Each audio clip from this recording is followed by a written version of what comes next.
Bonjour, bonjour à tous. Aujourd'hui, je vais vous montrer. J'ai un petit problème avec ma Toyota Yaris. Je vais vous montrer ça. Voilà.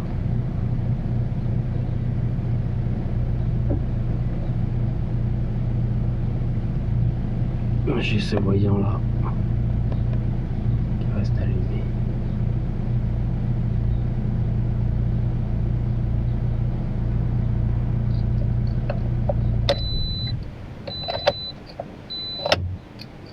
Si vous utilisez une balise pour décoder le code erreur du voyant moteur et de la clé, n'utilisez pas les balises multimarques. Cela ne fonctionnera pas sur Toyota.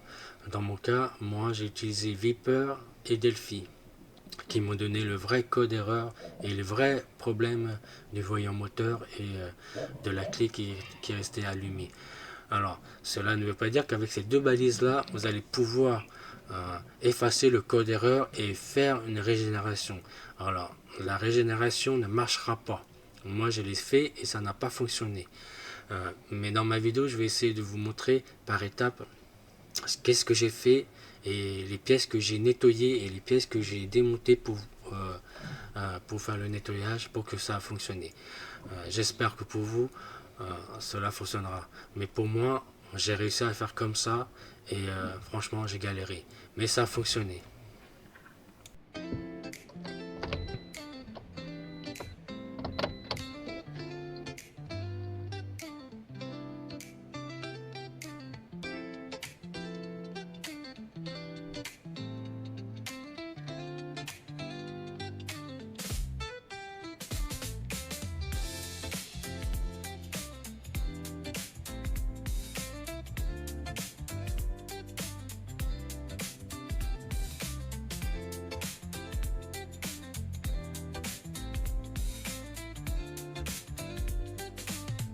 Voilà.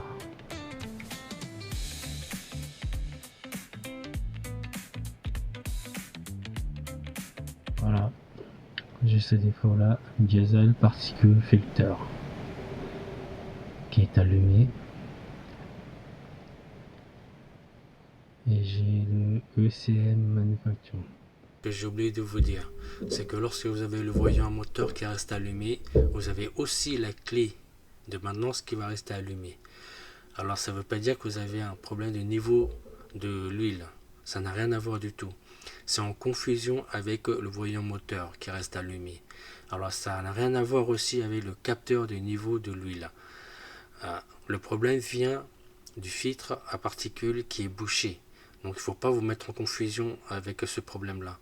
Je vais essayer de vous montrer par étapes quelles sont les pièces que je démontais et nettoyées pour que ça a fonctionné. Alors, lorsque vous allez avoir le voyant moteur qui reste allumé, évitez de rouler avec la voiture. En roulant avec la voiture, vous allez boucher d'autres pièces. C'est ce qui m'est arrivé sur ma Toyota Yaris.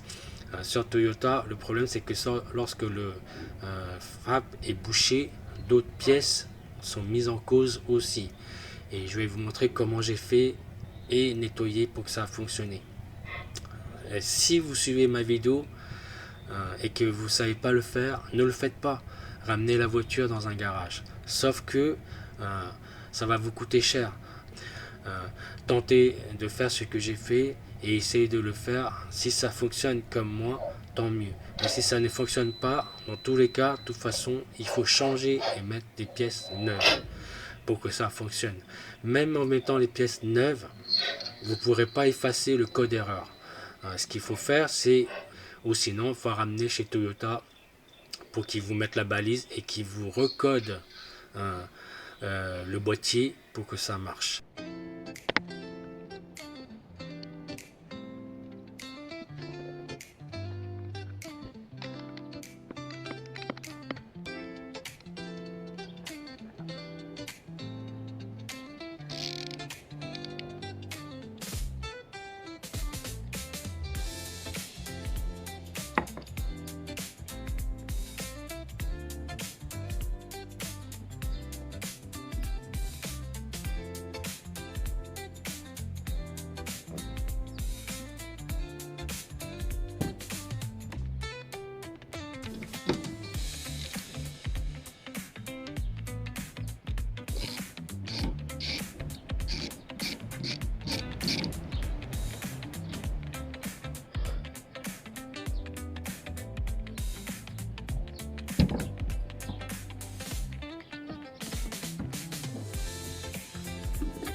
Bon, alors je vais faire un petit topo. J'ai réussi à retirer le catalyseur et le turbo. Alors, ce qui m'a fait plus chier, c'est cette vis. C'est ces deux vis là que j'ai galéré pour les enlever, qui sont derrière. Voilà. Il s'avère que c'est pas très propre. Donc vous voyez là, toute la crasse. Donc le FAP il a l'air propre. Le catalyseur, le catalyseur il est propre. Donc il n'y a pas de problème. Je vais faire un petit topo comment j'ai démonté. Donc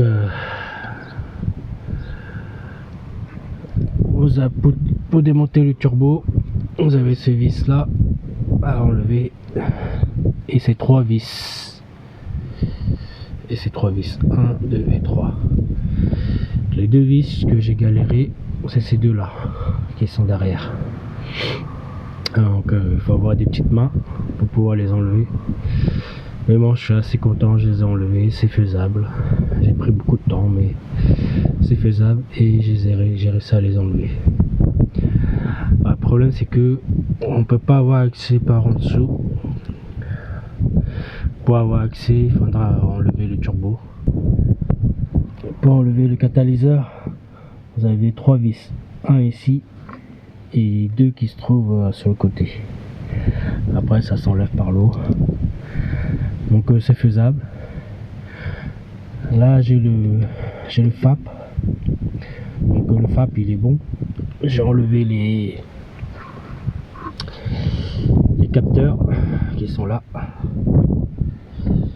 Vous avez un capteur ici qui a l'air propre. Alors il n'y a pas de lamine dessus, qui est nickel.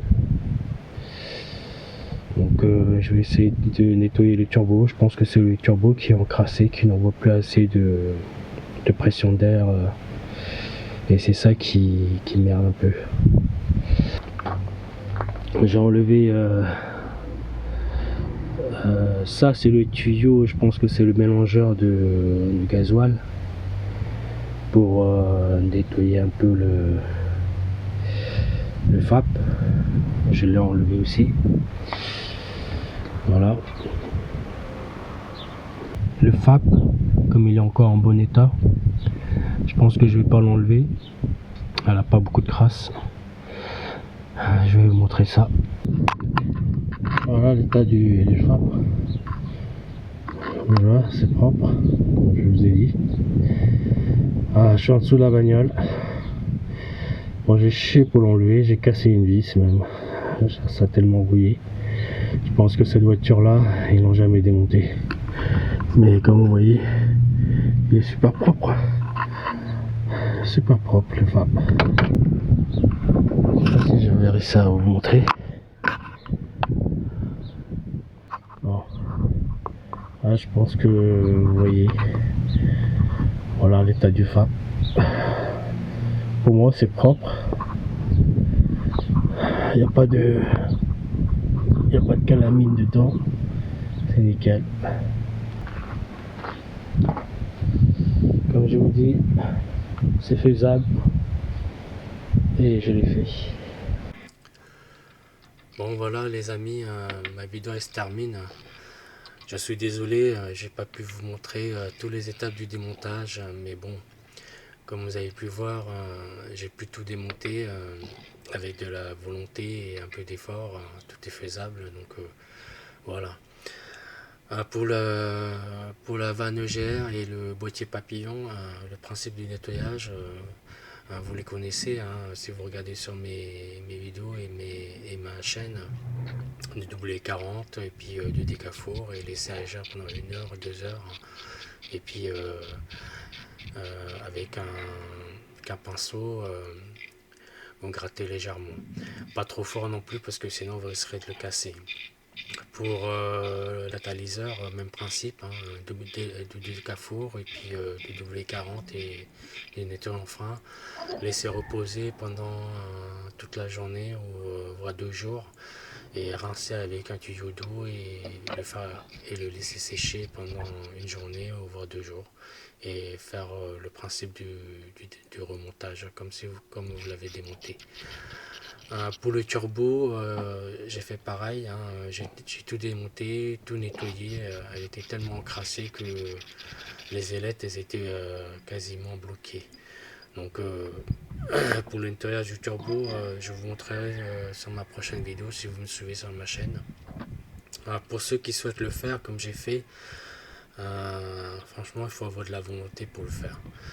Pour ceux qui n'arrivent pas à le faire et qui ont peur de le faire, ramenez-les dans un garage, mais bon, avec tout ce que j'ai fait, ils vont vous changer toutes ces pièces-là, les capteurs et tout. En grosso modo, c'est un coût. Mais bon, avec de la volonté, vous pouvez le faire, puisque j'ai réussi à le faire, vous pouvez le faire.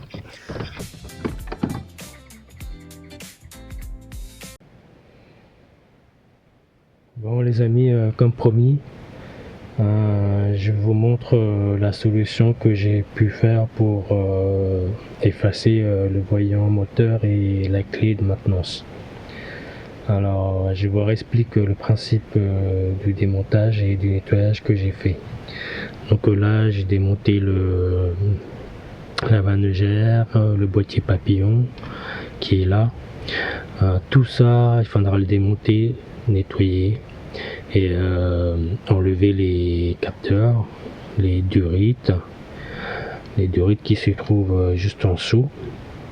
Donc il suffit de tout démonter, hein. Vous avez des 4 vis là, 4 vis là et des vis ici et normalement tout tombe. Ici j'ai fait le même principe, hein. J'ai nettoyé le turbo, le fab, le catalyseur et j'ai tout remonté. Donc une fois que vous avez fait tout ça et que vous avez tout nettoyé et remonté proprement, avec de la volonté bien sûr, ici vous avez le capteur sonde lambda. Alors le problème c'est que lui, il va envoyer des informations à votre boîtier. Donc le boîtier garde en mémoire la valeur du défaut lorsque le voyant moteur est allumé. Alors moi ce que j'ai fait c'est que j'ai fait une génération forcée. Donc moi je vous déconseille de le faire et si vous avez peur de le faire, ne le faites pas. Ramenez-le chez Toyota, ils vont vous mettre la balise et ils vont vous le reprogrammer. Alors moi pour pas l'amener chez Toyota et j'ai pris le risque de le faire moi-même, j'ai débranché la sonde lambda, donc je l'ai débranché et j'ai roulé avec pendant 10 à 15 minutes à haut régime. Donc j'étais en quatrième à 2500 tours, donc sans la sonde lambda, sans. Donc n'oubliez pas de le débrancher. Donc vous roulez avec et une fois que vous aurez fait 15 minutes de roulage sur la route, arrêtez-vous et ouvrir le capot et laisser refroidir le moteur. Donc vous allez avoir beaucoup de fumée qui vont sortir par là, ici, et dans le pot d'échappement. Logiquement dans le pot d'échappement vous allez avoir de la fumée qui va sortir et à ce niveau là. Donc ça veut dire que ça a cramé toutes les calamines qui sont déposées sur le FAP et sur le catalyseur. Une fois que vous avez fait ça et laissé reposer la voiture pendant 1 heure, voire 2 heures, vous n'allez plus avoir de fumée. À partir de là, vous rebranchez la sonde lambda. Une fois que vous l'avez rebranché, vous allez débrancher la batterie. Une fois que vous avez débranché la batterie, vous allez laisser pendant 1 heure, hein. Moi j'ai laissé pendant 1 heure et pendant ces 1 heure là Vous allez à l'intérieur de la voiture et vous allez appuyer sur le klaxon. Vous allez appuyer sur le klaxon pendant 15 minutes, relâcher, réappuyer dessus. Ouvrir les fenêtres, ouvrir les portes pour qu'elle se décharge. Une fois qu'elle se décharge, logiquement vous rebranchez tout, vous démarrez la voiture et logiquement le voyant va s'effacer tout seul. Moi c'est ce qui s'est passé, ça s'est effacé tout seul. Voilà, je vais vous montrer.